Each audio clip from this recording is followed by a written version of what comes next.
Hi guys, I'm Professor Narayan Nile from Bhagyaved Academy and today we are going to learn the poem. Class 10 की poem है friend, first flight book में से है। Poem का नाम है how to tell wild animals, मतलब wild animals के बारे में किस प्रकार से रिकग्निशन करते हैं, मतलब किस प्रकार से वाइल्ड एनिमल्स को अंडरस्टैंड करना है। ये सब इंफॉर्मेशन इस पोएम में है।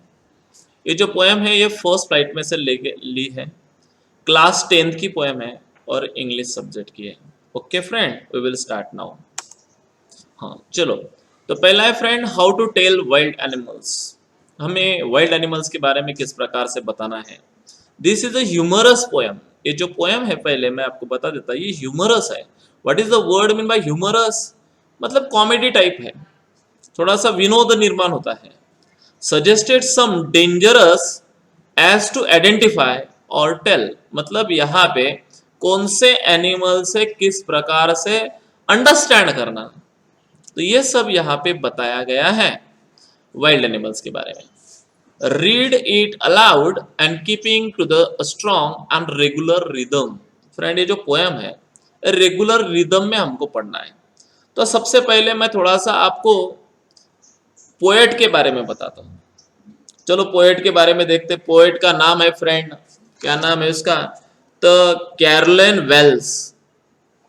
ये जो कैरोलिन वेल्स है ये लेडी है। She was an American poet. कौन है वो? अमेरिकन पोएट है। She was born in Rahway in New Jersey in United State America. Okay, she was married to Hedwin and Hoxton. उसका शादी हुई थी हेडविन हॉक्स्टॉन के साथ। After finishing her school she work as a librarian for Rahway library association में उसने काम किया। Her first book was publish in 1896। ये था फ्रेंड हमें हमारे कैरोलिन वेल्स के बारे में इंफॉर्मेशन। समझ में आया होगा आपको। चलो देखते फ्रेंड ये पोएम कैसी है, क्या है, लाइन बाय लाइन अपन उसको पढ़ते। बराबर, सेंट्रल आइडिया इस पोएम की क्या है क्या नहीं है, किस प्रकार से हमने एनिमल्स को रिकॉग्नाइज करना चाहिए, ये सब इंफॉर्मेशन इस पोएम में यहाँ पे प्रोवाइड की गई है। चलो देखते हैं नेक्स्ट। चलो पहला पैराग्राफ मैं आपको पढ़ के सुनाता हूं। If ever you finish to go by chance, मतलब to jungle in the east, यदि तुम्हें बाय चांस जंगल में जाने का चांस मिल गया। ईस्ट में, ईस्ट में मतलब समझता है उत्तरी प्रदेश में, पूर्वीय प्रदेश में, मतलब east west north and south, बराबर। तो ऊपर वाला ईस्ट एरिया जो पंजाब हरियाणा वगैरह वगैरह उस साइड का। तो यदि आपको वहां पे जाने का यदि चांस मिल गया, and if there should to you advance a large and tawny beast, तो आपको वहां पे जाके थोड़ा सा एक लार्ज और टाउनी बीस्ट दिखेगा, बराबर। देखो, if you ever should go by chance, what is by chance? All of sudden, यदि आपको ऑल ऑफ सडन वहां पे जाने का चांस मिल गया, कौन से जंगल में? ईस्ट वाले जंगल्स में। And if there should to you an advance, और वहां पे यदि आप एडवांस गए, एडवांस मतलब प्रोसीड और आगे गए, तो वहां पे एक लार्ज एंड टाउनी बीस्ट दिखेगा, बहुत बड़ा बीस्ट दिखेगा फ्रेंड। और टाउनी, टाउनी का मतलब लिखो ब्राउन कलर, टाउनी का मतलब ब्राउन कलर वाला आपको एक बहुत बड़ा बीस्ट दिखेगा। दिखाई दिया या बहुत बड़ा बीस्ट, बराबर। बीस्ट का मतलब होता है पशु, एनिमल। इफ ही रोर, और यदि उस एनिमल ने रोअरिंग किया, भर्र ऐसा रोअरिंग किया, तो एट यू, तुम्हारे तरफ, तो एज यू आर डाइंग, तो तुमको कैसा लगेगा कि बाप रे मर गया मैं। डाइंग का मतलब यहाँ पे DYING है। You will know it is the Asian lion, तो समझ लेना, अंडरस्टैंड कर लेना कि वो एशियन लायन है, मतलब एशियन कंट्री में पाया जाने वाला लायन। समझ में आया फ्रेंड? ये जो है ये पोएम, ये वर्ल्ड के मैप को अंडरस्टैंड करना है। मैंने पहले आपको बोला कि इंडियन मैप पे तो नहीं, पहले ये वर्ल्ड के मैप को, एशियन कंट्री यहाँ पे दिखाए गए हैं। देखो वर्ल्ड का मैप अपने आंखों के सामने लाओ, तो इस साइड में एशियन कंट्री है, तो वहां पे एशियन कंट्री में हमको लायन दिखाई देता है। समझ में आया? देखो फ्रेंड, एक बार बुक सामने रखो सब बच्चों ने, एक बार मुझे बताओ how many stanzas are there? तो there are 6 stanzas. How many stanzas? 6. चलो, how many lines contain in a one stanza?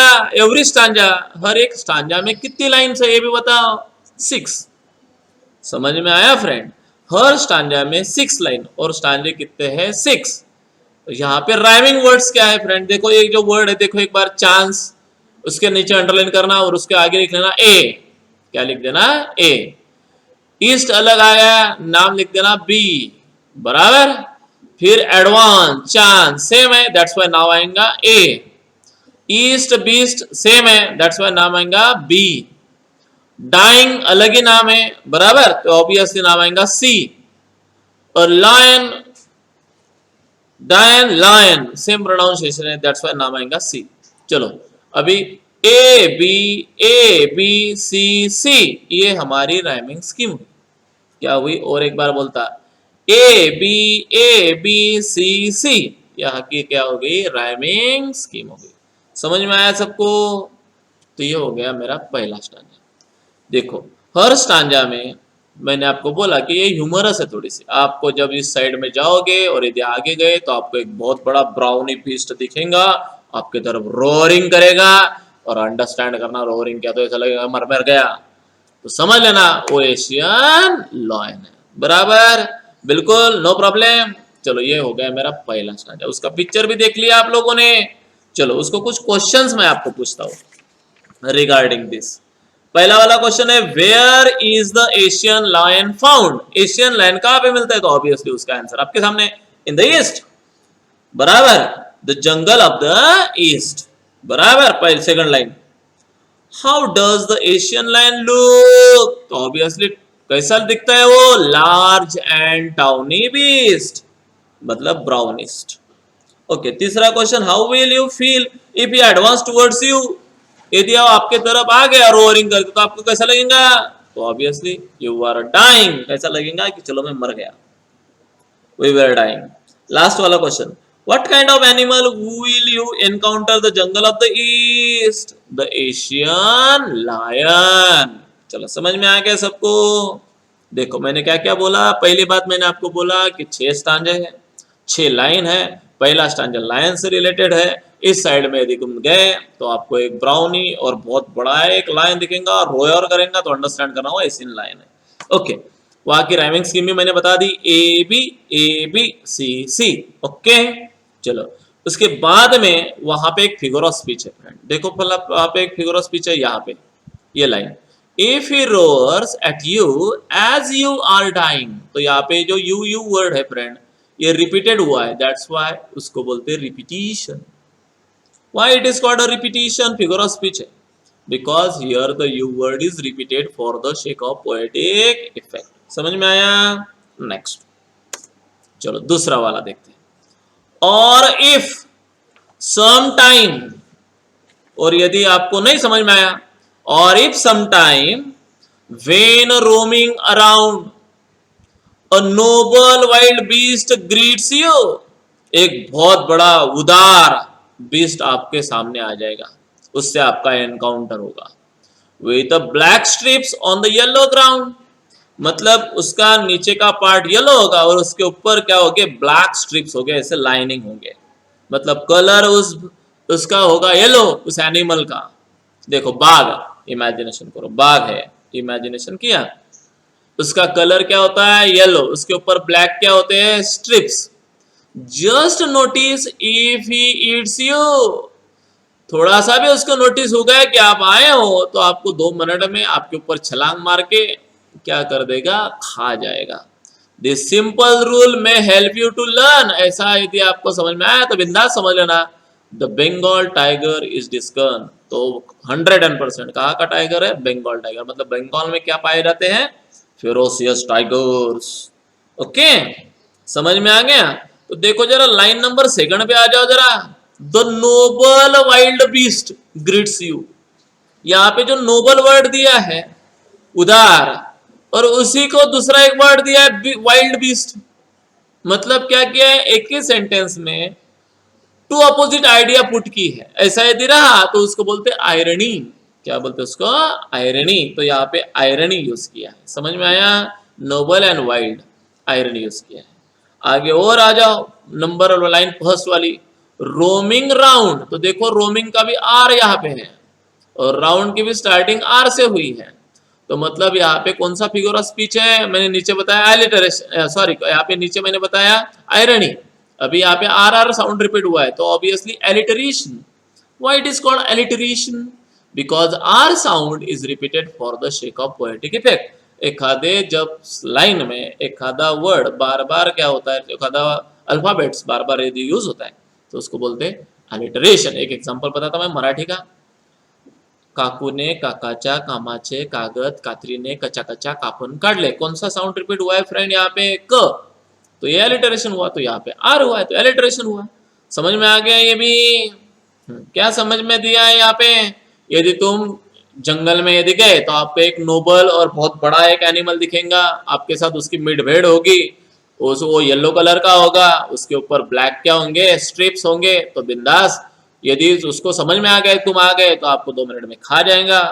ये उसका सिंपल रूल है, उसको अंडरस्टैंड करने के लिए तो समझ लेना है बंगाल टाइगर है। ओके, चलो उसके रिगार्डिंग अपन कुछ क्वेश्चन पूछते हैं अभी। What kind of beast is the Bengal tiger? कैसा है वो? तो ग्रेट एंड इम्प्रेसिव, पहले का आंसर कैसा है, एकदम ग्रेट और इम्प्रेसिव बीस्ट है, इंप्रेशन पड़ता है उसका। What is the colour of skin and strips? उसका कलर है येलो एंड स्ट्रिप्स का कलर है black. What will he do if he sees you? यदि उसने आपको देख लिया तो क्या करेगा? ही ईट्स यू, वो आपको खा जाएगा। How will the simple rule help you?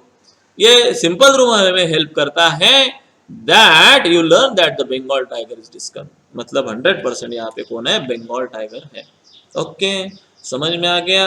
Next, उसकी भी राइमिंग स्कीम सेम है, मैंने यहाँ पे भी बोला क्योंकि 2 फिगर ऑफ स्पीच यूज है, पहले में एलिटरेशन और दूसरे सेंटेंस में आयरनी। ओके, नेक्स्ट, चलो तीसरा एक बार पिक्चर देख लो जरा, काय का पिक्चर है रे वो, लियोपार्ड, उसको बोलते हैं अपन चित्ता, बराबर, तो उसका चलो देखते हैं क्या है। थर्ड वाला paragraph, if strolling fourth, what is mean bye strolling? Strolling का मतलब लिख लो जल्दी से, वॉकिंग। फोर्थ का मतलब लिख लो फॉरवर्ड। यदि और आप आगे गए, अ बीस्ट यू व्यू, आपको और एक बीस्ट वहां पे दिखेगा, whose hide with a spotted its peeped, मतलब वो झाड़ों में छुपका रहेगा और उसके ऊपर ऐसे स्पॉटेड रहेंगे। स्पॉटेड मतलब समझता ना, देखा है ये स्पॉटेड दिखाई दे रहा है आपको, इसके ऊपर ऐसा स्पॉटेड दिखाई देंगे। As soon as he has leaped on you, जैसे वो आपको दिखेगा वो झाड़ियों में बचा रहेगा, ऐसा जैसे आप आएंगे आपके ऊपर लिप करेंगे, लिप करेंगे मतलब झपटेगा। You will know it is the leopard, तो अंडरस्टैंड करना ऐसे झपटा तो कि वो leopard है। It will do no good to roar with pain, he will only leap and leap again, तो आप यदि और जोर जोर से चिल्लाए तो डरेगा नहीं, उसे कोई प्रॉब्लम नहीं आता, उल्टा और आपके ऊपर और झपटेगा और झपटेगा, मतलब जितने चिल्लाओगे आप उतना वो आपको काट के खा जाएगा, ऐसा वो डेंजरस है। समझ में आया थर्ड पैराग्राफ? और एक बार बोलता, ध्यान देना है। If strolling forth the best you view, whose hide with spots is peppered, उसके सार, peppered का मतलब sprinkled, उसके ऐसा लगा होगा कि किसी ने उसके शरीर के ऊपर कुछ तो भी स्प्रिंकल्ड किया है, मतलब कुछ तो भी स्पॉटेड स्पॉटेड डाल दिया। As soon as he has leapt on you, जैसे वो आपको दिखेगा आपके ऊपर झपटेगा, you will know it is a leopard, तो समझ लेना ये leopard है, बराबर। It will do no good to roar with pain, वो बिल्कुल चिल्लाने भी नहीं देता है। He only live and live again, वो अपने ऊपर झपटता झपटता रहता है। तो समझ में आ गया? नीचे के लाइन पर आ जाओ। लिप एंड लिफ, एक कौन सा फिगर ऑफ स्पीच? अभी मैंने बोला था वहां पे यू या न्यू था, यहाँ पे लिप और लिप है, मतलब repetition. What is that? Repetition. Spelling ध्यान में रखना, REPETITION, REPETITION, repetition. Why here repetition? Because here the lip word is repeated for the sake of poetic effect. So it is called the figure of speech. Okay, समझ में आया? चलो उसके बारे में अपन क्वेश्चंस पूछते हैं उसके बारे में। Where do you see the dark spotted on the beast? तो आपको dark spotted कहाँ पे दिखाई देंगे? The dark spots are scattered all over the hide, मतलब हाइड करने के लिए, खुद को छुपाने के लिए। What will the animal do if he sees you, वो यदि उसने आपको देख लिया तो क्या करेगा, ये sentence, as he has left on you, वो आपको खा जाएगा। Will crying in pain be any help, यदि आप चिल्लाए तो आपको कुछ मदद हो सकती क्या, तो नहीं, he only live and leave you again। Name the animal of being described in the given below, leopard। Okay next, ये भी समझ में आ गया। नेक्स्ट चौथा पैराग्राफ देखो फ्रेंड, देखा आपने यहाँ पे कौन दिखाई दे रहा रे, बियर। बियर का मतलब मालूम है ना आपको, स्वेल। If you are walking round you यार यूर यार्ड, यदि आप आपके यार्ड में, यार्ड मतलब अंगन पीछे वाला या आगे वाला, उसमें यदि आप घूम रहे हो, you meet a creature there, आपको वहां पे एक अलग ही क्रिएचर दिखेगा। क्रिएचर मतलब प्राणी। Who hugs you very very hard, यदि उसने आपको हक कर लिया, पकड़ लिया, तो समझ लेना डेंजर हक करता है वो। Be sure it is a bear, तो श्योरली वो दूसरा तीसरा कोई नहीं है, तो समझ लेना वो कौन है, तो बियर है, मतलब भालू है। If you have any doubts I guess he will give you just one more caress, और यदि आपको डाउट हुआ वो कौन है, तो आपकी वो केयर्स करेगा, मतलब आपको लविंग करेगा, ऐसे चाटेगा वगैरह, आपको चिपकेगा, ऐसा लव करेगा आपसे, तो समझ लेना वो कौन है, बियर है। समझ में आया? ओके चलो आ जाओ यहाँ पे लाइन नंबर 3 पे आ जाओ। Who hugs you very very hard, अभी मैंने आपको बोला था कौन सा फिगर ऑफ स्पीच है, यहाँ पे बता सकते हो आप? तो yes, repetition. Why it is repetition? Because your very very word is repeated for the sake of poetic effect. चलो आगे आ जाओ, ये लाइन में मुझे बता सकते हो आप कौन सा फिगर ऑफ स्पीच यूज हुआ है? यूर यार्ड, बताओ। Yes, it is alliteration. Why it is alliteration? Because your Y sound is repeated for the sake of poetic effect. Got it, friend? Okay. यहाँ की भी rhyming scheme A B A B C C. Okay. Next. इसके questions रह गए, उसके questions देखते पहले अपन भालू के। Okay. What will you be doing in our courtyard, courtyard में आप क्या कर रहे थे? तो ऑब्वियसली यहाँ पे आंसर है, क्या कर रहे थे? Walking round and round. What will the animal do, वहां पे वो एनिमल क्या कर रहा था? The animal will be hug you hard, क्या करेगा वो आपको? हग करेगा एकदम hard, very very hard. What will happen if you have any doubt, यदि डाउट यदि आपको रहा तो क्या करना है? The bear will hug you again, the doubt आया तो bear आपको और एक बार क्या कर लेगा? हग कर लेगा। What is the beast name for, उसका नेम क्या है? तो bear, a loving touch। बराबर? ओके समझ में आया? नेक्स्ट चलो सेकंड लास्ट है, सेकंड लास्ट दिखाई दे रहे, दो पिक्चर है वहां पे। इसकी किसकी पिक्चर है रे वहां पे? देखो भला, एक हाइना है। हाइना का मतलब समझता है आपको? वहां पे देखो मैंने वर्ड के नीचे अंडरलाइन किया है, हाइना। हाइना मतलब लगड़बग्गा, आपने डिस्कवरी चैनल में देखा होगा लगड़बग्गे। और ये है क्रोकोडाइल, हाइना ये है, क्रोकोडाइल ये है। बराबर? चलो देखते हैं। दो to distinguish the beasts of prey, अब अपन दो एनिमल में डिस्टिंग्विश करेंगे। What is mean by distinguish? To differentiate, मतलब भेदा भेद करना।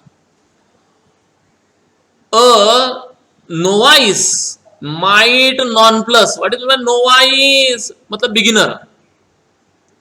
नॉन प्लस मतलब कंफ्यूज, जो नया नया बच्चा होता है उनको पता नहीं होता है what is the difference between hyena and what is the difference between crocodile. जो नए हैं उनको, जो अभी अभी छोटे बच्चे हैं उन्होंने भी इतनी जानकारी नहीं है, तो उनको मैं बताने जा रहा हूँ, नए को नव सीखे को। द क्रोकोडाइल यू ऑलवेज में टेल फ्रॉम द हाइनाज दर्स। चलो मैं आपको दोनों के बारे में बता देता। पहले किसके बारे में बताता? क्रोकोडाइल। फिर किसके बारे में बताऊंगा? हाइना। चलो देखते। हाइनाज कम विथ मेरी स्माइल, हाइना ऐसा हंसते हंसते दिखाई दे रहा है आपको, एकदम हंसता, तो समझ लेना वो हाइना है। But if they weep they are crocodile, लेकिन यदि ऐसा रोता हुआ दिखा आपको कोई, तो समझ लेना वो दूसरा तीसरा कोई नहीं है। कौन है? क्रोकोडाइल है। समझ में आया? यस। यहाँ पे देखो अपोजिट आइडिया यूज की है कहाँ कहाँ पे, यहाँ से यहाँ तक, हाइनास से लेके क्रोकोडाइल तक, बराबर। तो यहाँ पे टू अपोजिट आइडियाज कौन कौन सी है रे, एक है स्माइल और एक है विप। तो अपोजिट आइडियाज पुट टुगेदर, तो ये एंटीथेसिस भी हुआ because you the two opposite ideas are put together to show contrast. लेकिन ये आयरनी भी हुआ, है ना, कभी मेरी स्माइल देगा क्या, वो तो काट के खाता है, तो मेरी स्माइल उसको यूज किया है। और क्रोकोडाइल रोता है तो सामने वाले को रुलाता है, वो थोड़ी रोता है, बराबर। तो यहाँ पे आयरनी है, तो इस प्रकार की आयरनी यहाँ पे यूज हुई है। समझ में आया? चलो उसके क्वेश्चन देखते हैं अपन। पहला वाला question, is it easy to novice to distinguish the wild animal और द बीस्ट ऑफ प्रे? कौन से भक्ष्य प्राणी है और कौन से नहीं है, ये आपको समझ में आता है क्या? तो नो, हमको पता नहीं है। किसको पता नहीं है? नोवाइज को पता नहीं है। कौन बताने जा रहा है उसको? Writer. How can the hyenas be recognize? Hyenas को कैसे रिकॉग्नाइज करना, तो मैंने यहाँ पे बताया, जो हंसते हंसते मेरी स्माइल कर रहा है उसको हाइना है। क्रोकोडाइल को कैसे पता चलना, तो जो रोता है वो क्रोकोडाइल है। लास्ट वाला, name and explain the poem, name the poem and the poet line, the poet name. Poem का नाम है, मैंने अभी आपको पहली बार बता दिया था, क्या नाम है पोएम का? How to tell wild animals, और राइटर का नाम है कैरोलिन वॉल्स। समझ में आया फ्रेंड? ओके, तो इस प्रकार से ये भी यहाँ पे खत्म होता है।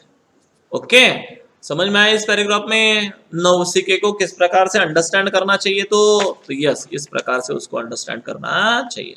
फिगर ऑफ स्पीच भी बताया मैंने। नेक्स्ट, लास्ट वाला paragraph, the truth chameleon. Chameleon मतलब समझता क्या है आपको? लिजार्ड लाइक एनिमल, उसको अपन क्या भी बोलते रहे, देखो ये कैमेलियन, ओके, उसको क्या भी बोलते हैं? Lizard type animal. उसको दूसरा नाम है गिरगिट। क्या होता है? गिरगिट। गिरगिट जो रंग बदलता है वो। The true chameleon is a small, कैसा होता है? स्मॉल होता है। A lizard sort of thing, कौन से जात का होता है? लिजार्ड जैसे जात का होता है। लिजार्ड मतलब स्मॉल रेप्टाइल्स, बराबर। He hasn't any years at all, उसको क्या नहीं होते रे? ईयर्स नहीं होते, कान नहीं होते उसको सुनाई नहीं देने। And not a single wing, उसको क्या भी नहीं होते? विंग भी नहीं होते। देखो विंग है क्या उसको उड़ने के लिए? No. If there is nothing ऐसा ऑन द ट्री, और यदि ट्री पे कुछ नहीं दिखाई दे रहा है तो समझ लेना this is the चैमेलियन। You see, तो इट इज द चैमेलियन, तो समझ लेना वो चैमेलियन एनिमल है। देखा फ्रेंड आप लोगों ने कितना मस्त है, बराबर। तो इस प्रकार से आपको इस पोएम को समझ में आना चाहिए। चलो देखते हैं उसके कुछ क्वेश्चन अपन अभी। क्वेश्चन देखते हैं। Who is like a lizard? The chameleon. What does he lack in? उसको क्या क्या नहीं है? तो पहली बात ईयर्स नहीं है, दूसरी बात विंग्स नहीं है। ईयर्स और विंग्स, बराबर। तीसरा question, what can be said about the poet's view of chameleon? वो कैसा है? तो sort of lizard type. Okay, is the creature very big? तो no, it is very small creature. एकदम कैसा क्रिएचर है वो? एकदम स्मॉल है। तो इस प्रकार से फ्रेंड यहाँ पे ये खत्म होती है पोएम हमारी। समझ में आया आपको? If you have any kind of doubt regarding this poem, ask me in my comment box. और यदि सबको समझ में आ गई हो तो प्लीज वहां पे लाइक का बटन है जरूर दबा देना, और सब्सक्राइब करना ना भूलिएगा। Thank you, bye, see you.